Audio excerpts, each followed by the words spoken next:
So for us, human sustainability is a huge issue as well. Environmental sustainability is important, but so is human sustainability. And we've done a tremendous amount of work as a firm around diversity, equity, and inclusion, and done a lot of research around neurodiversity.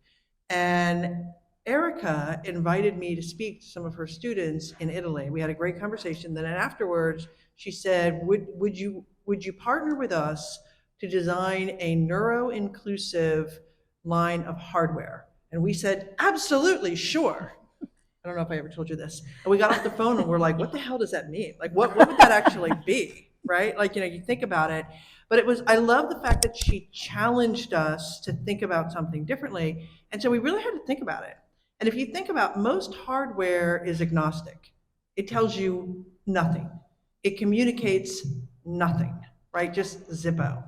And so we started to think about the sensory elements of neuroinclusion, whether it's touch, color, temperature, all of those things. And we started to work on a design solution. And sometimes the answer is so simple and so obvious that you kind of want to kick yourself. But they had a line that was very successful. So why reinvent the wheel 1,000 times over? But let's just think about something differently. So anybody play tennis? Room? Anybody a golfer? Okay. Can you imagine if the grip on any sports equipment was a metal rod? Or can you imagine if a basketball or a football had no texture to it whatsoever? What do you think would happen, right? Probably wouldn't be real pretty, right? And so we started to think about the fact that that texture and that grip is a critical part of how you feel when you connect with something. And as Erica said, the very first experience you have in going into a space is touching the hardware to get in. So we basically said, all right, well, how could we make the hardware communicative?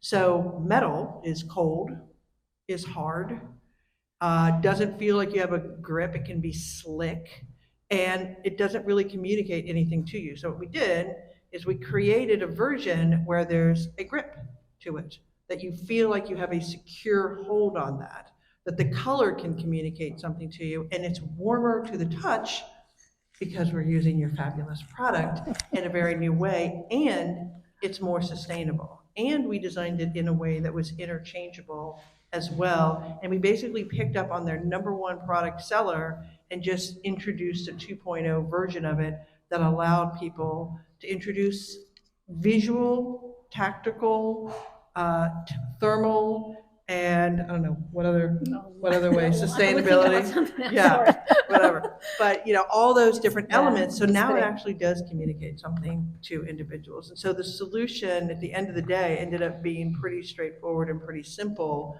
But I think it really addresses all of those different things to help really make it more inclusive.